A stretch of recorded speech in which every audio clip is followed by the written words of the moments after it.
ನಮಸ್ತೆ ಸ್ನೇಹಿತರೆ, ಕಲಿಕೆ ಮಂಟಪ ಯೂಟ್ಯೂಬ್ ಚಾನಲ್ಗೆ ತಮ್ಮೆಲ್ಲರಿಗೂ ಸ್ವಾಗತ.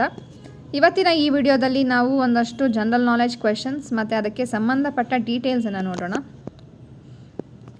ಮೊದಲನೇ ಪ್ರಶ್ನೆ ಬಂದು, ಸರ್ಫೆಸಿ ಕಾಯಿದೆ ಯಾವ ಕ್ಷೇತ್ರಕ್ಕೆ ಸಂಬಂಧಪಟ್ಟ ಕಾಯ್ದೆಯಾಗಿದೆ?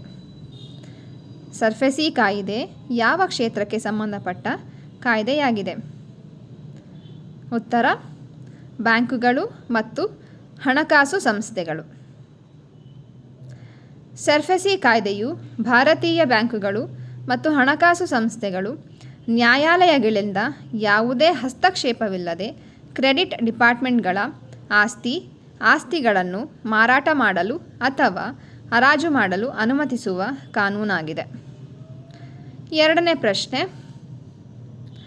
ಸಿಂಗಾಪುರದಲ್ಲಿ ನಡೆದ 2024ರ ವಿಶ್ವ ಚಾಂಪಿಯನ್ಶಿಪ್ನಲ್ಲಿ ಪ್ರಶಸ್ತಿಯನ್ನು ಮುಡಿಗೇರಿಸಿಕೊಂಡವರು ಯಾರು? ಸಿಂಗಾಪುರದಲ್ಲಿ ನಡೆದ 2024ರ ವಿಶ್ವ ಚಾಂಪಿಯನ್ಶಿಪ್ನಲ್ಲಿ ಪ್ರಶಸ್ತಿಯನ್ನು ಮುಡಿಗೇರಿಸಿಕೊಂಡವರು ಯಾರು? ಉತ್ತರ ಡಿ. ಗುಕೇಶ್.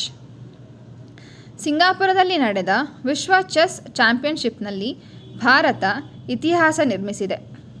ಭಾರತದ 18ರ ಹರೆಯದ ಡಿ. ಗುಕೇಶ್ ಚೀನಾದ ಡಿಂಗ್ ಲಿರೆನ್ ಅವರನ್ನು ಸೋಲಿಸುವ ಮೂಲಕ ವಿಶ್ವ ಚಾಂಪಿಯನ್ಶಿಪ್ ಪ್ರಶಸ್ತಿಯನ್ನು ಮುಡಿಗೇರಿಸಿಕೊಂಡಿದ್ದಾರೆ. ಈ ಮೂಲಕ ವಿಶ್ವನಾಥನ್ ಆನಂದ್ ನಂತರ ಈ ಪ್ರತಿಷ್ಠಿತ ಪ್ರಶಸ್ತಿಯನ್ನು ಗೆದ್ದ ಮೊದಲ ಭಾರತೀಯ ಎಂಬ ಹೆಗ್ಗಳಿಕೆಗೂ ಗುಕೇಶ್ ಪಾತ್ರರಾಗಿದ್ದಾರೆ. ಮೂರನೆಯ ಪ್ರಶ್ನೆ,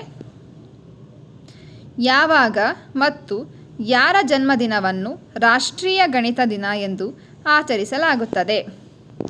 ಯಾವಾಗ ಮತ್ತು ಯಾರ ಜನ್ಮದಿನವನ್ನು ರಾಷ್ಟ್ರೀಯ ಗಣಿತ ದಿನ ಎಂದು ಆಚರಿಸಲಾಗುತ್ತದೆ? ಉತ್ತರ ಡಿಸೆಂಬರ್ 22ರಂದು ಖ್ಯಾತ ಗಣಿತಜ್ಞ ಶ್ರೀನಿವಾಸ್ ರಾಮಾನುಜನ್ ಅಯ್ಯಂಗಾರ್ ಇವರ ಜನ್ಮದಿನವನ್ನು ರಾಷ್ಟ್ರೀಯ ಗಣಿತ ದಿನ ಎಂದು ಆಚರಿಸಲಾಗುತ್ತದೆ. ಪ್ರತಿ ವರ್ಷ ಡಿಸೆಂಬರ್ 22ರಂದು ಭಾರತದ ಗಣಿತಶಾಸ್ತ್ರಜ್ಞ ಶ್ರೀನಿವಾಸ್ ರಾಮಾನುಜನ್ ಅವರ ಜನ್ಮದಿನವನ್ನು ರಾಷ್ಟ್ರೀಯ ಗಣಿತ ದಿನ ಎಂದು ಆಚರಿಸಲಾಗುತ್ತಿದೆ. 2012ರಲ್ಲಿ ಆಗಿನ ಪ್ರಧಾನಮಂತ್ರಿಯಾಗಿದ್ದ ಡಾಕ್ಟರ್ ಮನಮೋಹನ್ ಸಿಂಗ್ ಅವರು ಡಿಸೆಂಬರ್ 22ರಂದು ರಾಷ್ಟ್ರೀಯ ಗಣಿತ ದಿನವಾಗಿ ಆಚರಿಸಲು ಕರೆ ಕೊಟ್ಟರು.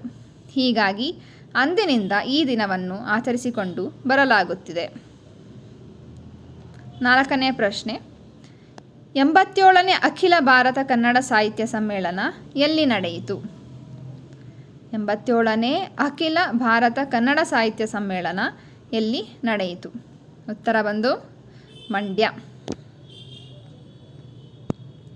Thank you.